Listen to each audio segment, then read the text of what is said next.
ولو استعمرت فلسطين من طرف دولة أقوى منا بكثير نقول نفس الكلام. فلسطين للفلسطينيين، ما هيش لغيرهم. فلسطين هي القضية الجوهرية. ما زالت مواقف المبدئية والأساسية والتاريخية للدبلوماسية الجزائرية تشرفنا نحن أمام الأمة العربية والعالم، وترعب الأعداء والخونة، وخاصة موقف الدولة الجزائرية مع القضية الفلسطينية، والتي أصبحت من صميم عقيدة الدولة الجزائرية. نعم، ولعل هذا التصريح والقوي من الرئيس تبون قد حمل مؤشراً وبعد آخر لعمق الموقف الجزائري مع القضية الفلسطينية، حيث قال بالحرف الواحد في تصريح جريء لم ينتبه له الكثير حمل معنى ومؤشر آخر جد مهم، وهو أن الاحتلال الإسرائيلي ضعيف أمام الدولة الجزائرية، وموقف الجزائر أبدي مع القضية الفلسطينية، ليس لأن الجزائر قوية أمام الكيان الإسرائيلي، ولكن لأن القضية الفلسطينية هي قضية احتلال واستعمار. وحتى وإن كانت فلسطين تستعمرها دولة أقوى من الجزائر، فسوف يبقى موقف الجزائر نفسه مع القضية الفلسطينية، وهذا إن دل على شيء فإنما يدل على شجاعة وقوة وبيان الموقف الجزائري مع القضية الفلسطينية من جهة، وعلى شجاعة وقوة الدولة الجزائرية أمام الكيان الإسرائيلي الذي يرعب الكثير من الدول، ليست العربية فقط بل حتى الأجنبية. ولكن الجزائر كانت وما زالت تعتبر هذا الكيان مجرد فزاعة أو بعبع يخدع العالم بأنه قوي، ولكن أمام الجزائر فلم يستطع ولم يجرؤ يوما أن يرعبنا أو أن يحرك فينا قيد أنملة ويجعلنا نحس أننا ضعفاء أمامه، بل نحن دائما وأبدا أقوياء أمامه، بل هو الذي يحسب لنا ألف حسابه، والتاريخ والتقارير تؤكد على ذلك.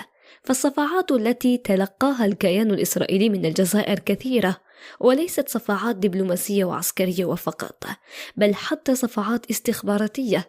نعم، فهذا جهاز الموساد الذي يرعب الجميع ويعتبره البعض من أقوى الأجهزة الاستخباراتية في العالم، كان صقور الجزائر يرعبون قادة وضباط هذا الجهاز الاستخباري الإسرائيلي المدعو الموساد. ولكم فيما فعله البطل والشهيد الجزائري محمد بودية عبرة وشهادة على صحة كلامنا، حيث كانت إسرائيل تصفه بالشبح لدرجة أنه دوخ جهاز الموساد، ويوم استشهاده في باريس سموا تلك العملية بغضب الرب، لأنه ببساطة أرعبهم ودوخهم. نعم، هذه هي الجزائر، برجل واحد استطاعت أن تزعزعهم وترعبهم. فكيف ب50 مليون جزائرية عقيدتهم حب فلسطين وعداء الكيان؟ نعم، الجزائر قوية جدا أمام الكيان الإسرائيلي، أحب من أحب وكره من كره، والجزائر مع فلسطين ظالمة أو مظلومة، أحب من أحب وكره من كره. بالنسبة لفلسطين، فلسطين هي القضية الجوهرية. اليوم ما أعتقدش أن فيه صبي ولا طفل ولا صغير ولا كهل ولا كذا اللي ما يقولكش ما نسمحوش في فلسطين. يعني قضية وطنية قبل ما تكون قضية استعمار ولا سلام. احنا ماناش من الجانب العنصري ولا من أي جانب آخر ما عدا الجانب الاستعمار. ما نقبلش الاستعمار، هذا ما كان. ولو استعمرت فلسطين من طرف دولة أقوى منا بكثير نقول نفس الكلام. فلسطين للفلسطينيين، ما هيش لغيرهم. ولو استعمرت فلسطين من طرف دولة أقوى منا بكثير نقول نفس الكلام. فلسطين للفلسطينيين، ما هيش لغيرهم. ومن هذا المنبر أجدد التأكيد على أن معالجة القضية الفلسطينية تبقى المفتاح الرئيسي لاستعادة الأمن والاستقرار في منطقة الشرق الأوسط، وذلك من خلال تكريس حق الشعب الفلسطيني الشقيق في إقامة دولته المستقلة على حدود 4 جوان 1967 وعاصمتها القدس، مع إنهاء احتلال الجولان السوري طبقا لقرارات الأمم المتحدة ذات الصلة ولمبادرة السلام العربية. وفي هذا الصدد تؤكد الجزائر دعمها للطلب الذي تقدمت به دولة فلسطين للنيل العضوية الكاملة بالأمم المتحدة، ونتطلع إلى استقبال دولة فلسطين قريبا بصفتها الدولة العضو 194.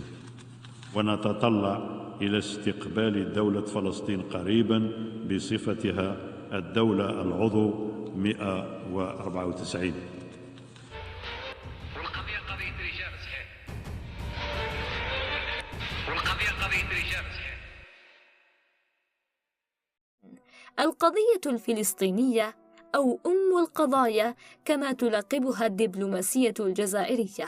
نعم، فالقضية الفلسطينية رغم أنها هي القضية الأم للأمة العربية، إلا أنها أصبحت شبه غائبة في الجامعة العربية عكس ما كانت عليها.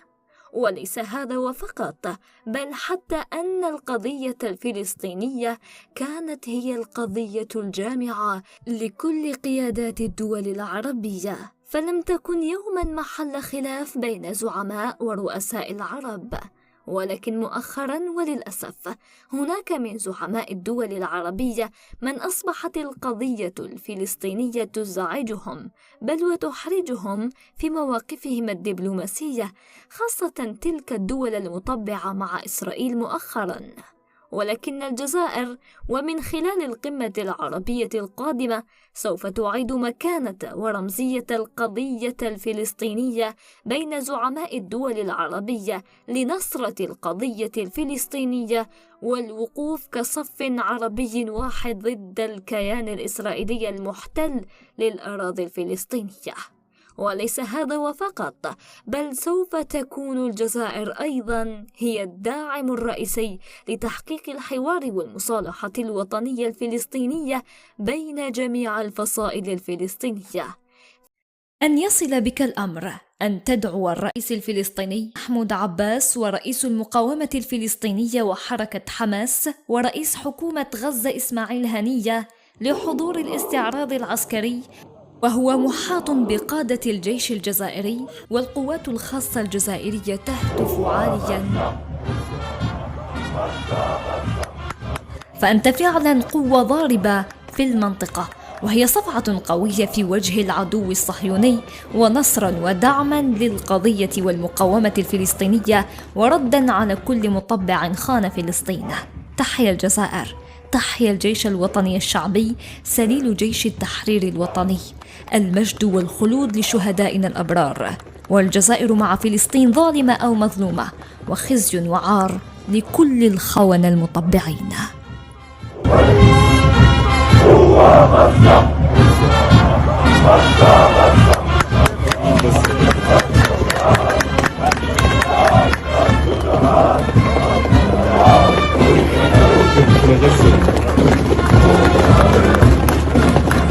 ما هو سر ثبات الموقف الجزائري من القضية الفلسطينية؟